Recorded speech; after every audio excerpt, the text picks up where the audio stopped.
Educación y sociología. Sección 3. Introducción. La obra de Durkheim. Parte 3. Esta es una obra del sociólogo y filósofo Émile Durkheim. Parte 3. Durkheim dejó el manuscrito, redactado hasta en sus menores detalles, de un curso en 18 lecciones sobre la educación moral en la escuela primaria.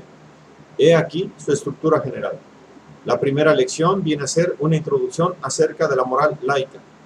Durkheim define en esta la tarea moral que en la Francia contemporánea compete al educador. Para él, se trata de impartir una educación moral laica, racionalista. Esa laicización de la moralidad viene impuesta por todo el desarrollo histórico. No obstante, resulta difícil. La religión y la moralidad han estado tan íntimamente ligadas en la historia de la civilización que su disociación necesaria no puede ser en manera alguna una operación sencilla. Si se limita uno a eliminar de la moralidad todo contenido religioso, se la mutila, pues la religión expresa a su manera y en un lenguaje simbólico hechos verdaderos. Esas verdades no hay que dejarlas perder junto con los símbolos que se eliminan. Hay que reencontrarlas, proyectándolas en el plano del pensamiento laico. Los sistemas racionalistas, sobre todo los sistemas no metafísicos, han presentado por lo general de la moralidad una imagen simplificada en exceso. Al tornarse sociológico, el análisis moral puede dar lugar a un fundamento racional, ni religioso ni metafísico, a una moralidad compleja, más rica aún, si cabe, bajo ciertos aspectos, que la moralidad religiosa tradicional, y remontar hasta las fuentes de donde brotan las fuerzas morales más enérgicas. Las lecciones que vienen a continuación se agrupan en dos partes bien diferentes entre sí, y ese plan ilustra cuanto hemos dicho acerca de la contribución que aportan respectivamente a la pedagogía, la sociología por una parte y la psicología por otra. La primera parte estudia la moralidad propiamente dicha, es decir, la civilización moral que la educación transmite al niño. Es un análisis sociológico. La segunda estudia la naturaleza del niño, que deberá asimilar dicha moralidad. En este caso, la psicología está en el primer plano. Las 8 lecciones que Durkheim dedicó al análisis de la moralidad es lo más pulido que ha dejado sobre ese tema, habida cuenta que la muerte le sorprendió en el momento en que redactaba para su publicación los prolegómenos de su moral. Se puede establecer perfectamente un parangón entre esas lecciones y las páginas que fueron publicadas en el Boletín de la Sociedad Francesa de Filosofía sobre la determinación del hecho moral. En ellas no trata de los diferentes deberes, sino de las características generales de la moralidad. Es el equivalente, en su obra, de lo que los filósofos denominan moral teórica. Ahora bien, el método que pone en juego da nuevos bríos al tema en cuestión. Se concibe fácilmente la forma en que la sociología puede estudiar lo que son, de hecho, la familia, el Estado, la propiedad, el contrato. Sin embargo, cuando se trata del bien y del deber, parece que tenga uno que habérselas con conceptos puros, no con instituciones, y que se impone en este caso un método de análisis abstracto, a falta de una observación inaplicable. He aquí el ángulo por el cual aborda Durkheim su tema. La educación moral tiene, sin ningún género de duda, por misión la de iniciar al niño en los diversos deberes, la de suscitar en él las virtudes individuales, tomadas una por una.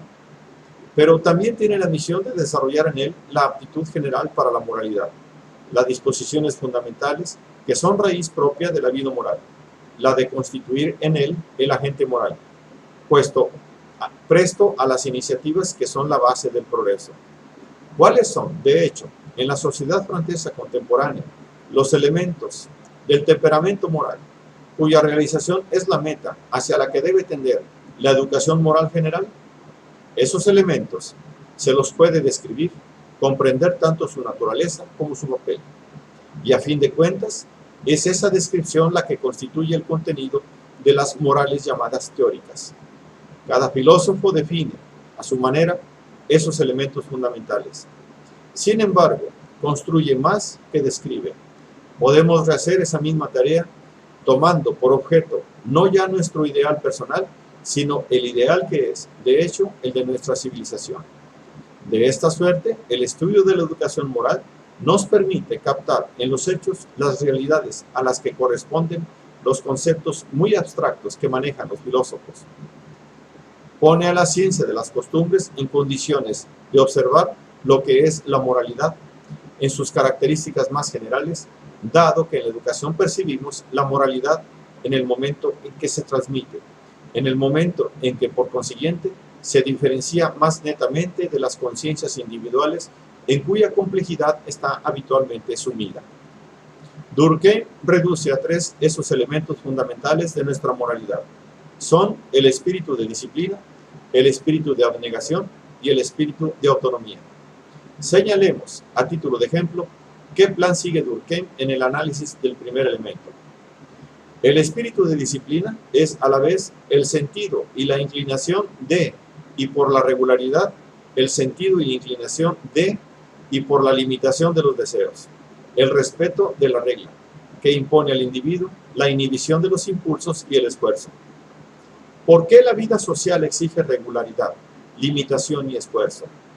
Y, por añadidura, ¿cómo finalmente el individuo encuentra, aceptando esas penosas exigencias, las condiciones de su propia felicidad? El contestar a esos interrogantes es poner de relieve cuál es la función de la disciplina. ¿En qué forma es apta la sociedad para imponer la disciplina? Y esencialmente, para despertar en el individuo el sentimiento de respeto, debido a la autoridad de un imperativo categórico que aparece como trascendente. El contestar a este interrogante es meterse de lleno en el terreno de la naturaleza de la disciplina y de su fundamento racional. Finalmente, ¿por qué la regla puede y debe ser concebida como independiente de todo simbolismo religioso e incluso metafísico? ¿En qué esa laicización de la disciplina modifica el contenido mismo de la idea de disciplina, lo que exige y lo que permite? En este caso, relacionamos la naturaleza y la función de la disciplina, no ya con las condiciones de la civilización en general, sino con las condiciones particulares de existencia de la civilización en la que vivimos. Y examinamos si nuestro espíritu de disciplina, el que nos atañe a nosotros, franceses, es realmente todo lo que debe ser si no está patológicamente debilitado, y en qué forma de educación, siguiendo respetando sus características intrínsecas, puede mejorar nuestra moralidad nacional. Un análisis simétrico puede aplicarse al espíritu de abnegación. ¿En qué consiste este? ¿De qué sirve? Tanto desde el punto de vista de la sociedad como desde el punto de vista del individuo. ¿Cuáles son los fines a los que nosotros, franceses del siglo XX, debemos consagrarnos? ¿Cuál es la jerarquía de esos fines? ¿Y de dónde provienen? ¿Y cómo pueden conciliarse a sus antagonismos parciales? Idénticos interrogantes con respecto al espíritu de autonomía. El análisis de ese último elemento resulta especialmente fecundo, dado que se trata, en este caso, de una de las facetas más recientes de la moralidad, de la faceta más característica de la moralidad laica y racionalista de nuestras sociedades democráticas. Esas sucintas explicaciones bastan para poner de manifiesto una de las principales primacías del método seguido por Durkheim.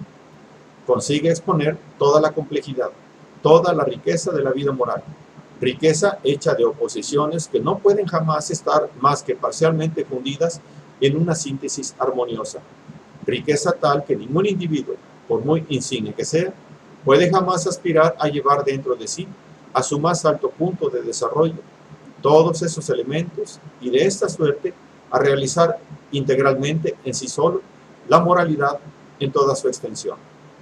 Personalmente, Durkheim, al igual que lo había hecho Kant, al igual que lo había sido Kant, fue ante todo un hombre de voluntad y de disciplina. De la moralidad es el aspecto kantiano que ve en primer lugar y con mayor nitidez. Y a veces se ha querido hacer del constreñimiento la única acción que ejercía, según él, la sociedad sobre el individuo. Su verdadera doctrina es infinitamente más comprensiva, y no existe quizás filosofía moral alguna que lo sea al mismo grado.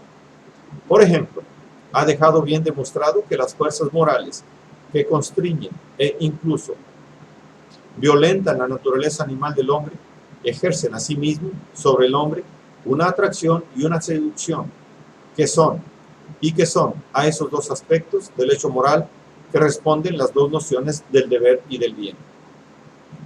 Y ha demostrado que hacia esos dos polos se orientaban dos actividades morales distintas, no siendo ninguna de las dos extrañas al agente moral bien constituido, pero que, según prevaleciese una u otra, diferencian los agentes morales en dos tipos distintos. El hombre con sentimiento, con entusiasmo, en el que dominan la propensión a entregarse, y el hombre con voluntad, más frío y más austero, en el que domina el sentido de la regla. El eudemonismo, el hedonismo, encuentran también ellos un lugar en la vida moral. Es necesario, decía un día Durkheim, que haya epicúreos. Así pues, disparidades, incluso contraposiciones, se fundan en la riqueza de la civilización moral. Riqueza que el análisis abstracto de los filósofos se obliga generalmente a empobrecer porque quiere, por ejemplo, deducir la idea del bien de la del deber, conciliar los conceptos de obligación y de autonomía y reducir de esta guisa al juego lógico de unas pocas ideas sencillas una realidad sumamente compleja. Las 9 lecciones que constituyen la segunda parte del curso abordan el problema pedagógico propiamente dicho. Acabamos de enumerar y de definir los elementos de la moralidad que se trata, para nosotros, de inculcar al niño. ¿En qué forma la naturaleza del niño se apresta a recibirla? ¿Cuáles son los recursos? ¿Cuáles son los resortes? Pero también, ¿cuáles los obstáculos que encuentra el educador en su camino? Los títulos de las lecciones bastan para indicar los vericuetos del pensamiento. Primero, la disciplina y la psicología del niño. La disciplina escolar, la sanción y la recompensa escolares. Luego, el altruismo en el niño y la influencia del medio ambiente escolar sobre la formación del sentido social. Finalmente, la influencia general de la enseñanza de las ciencias, de las letras, de la historia, de la moral en sí y también de la cultura estética, sobre la formación del espíritu de autonomía. La autonomía es la actitud de una voluntad que acepta la regla, porque reconoce que está racionalmente fundamentada. Presupone la aplicación, libre pero metódica, de la inteligencia en el examen de las reglas que el niño recibe inicialmente, prefabricadas, de la sociedad en la cual se hace hombre, pero que, muy lejos de aceptarlas pasivamente, debe, paulatinamente, aprender a vivificar, a conciliar, a expurgar de sus elementos caducos, a reformar, para adaptarlas a las condiciones de existencia cambiantes de la sociedad, en la que pronto se integrará en condición de miembro activo. Dice Durkheim que es la ciencia la que confiere la autonomía. Únicamente ella aprende a reconocer lo que está fundamentado en la naturaleza de las cosas, naturaleza física, pero también naturaleza moral, lo que es ineludible, lo que es modificable, lo que es normal. ¿Cuáles son, por tanto, los límites de la acción eficaz para mejorar la naturaleza? Naturaleza física, naturaleza moral. Toda enseñanza tiene, desde ese punto de vista, una destinación moral, la de las ciencias cosmológicas, pero sobre todo la enseñanza del hombre en sí, a través de la historia y de la sociología. Y así es como la educación moral completa exige, hoy en día, una enseñanza de la moral. Dos cosas que Durkheim diferencia netamente, aun cuando la segunda sirva a perfeccionar la primera. Le parece absolutamente imprescindible, incluso en la escuela primaria, que el maestro aleccione al niño sobre lo que son las sociedades en cuyo seno está destinado a vivir. Familia, corporación, nación, comunidad de civilizaciones, que tiende a incorporar a la humanidad entera. ¿En qué forma se han desarrollado y se han ido transformando? ¿Qué acción ejerce sobre el individuo y qué papel desempeña éste en ellas? Del curso que llevó a cabo repetidas veces sobre esa enseñanza de la moral en la escuela primaria, no han quedado más que esbozos de redacción o esquemas de lecciones. En estos, Durkheim demuestra a los educadores de qué manera es posible traducir, para ponerlos al alcance de las inteligencias infantiles, los resultados de lo que él había dado en llamar la fisiología del derecho y de las costumbres. Es la vulgarización de la ciencia de los usos y costumbres a la que, por demás, ha dedicado la mayor parte de sus obras y de sus cursos.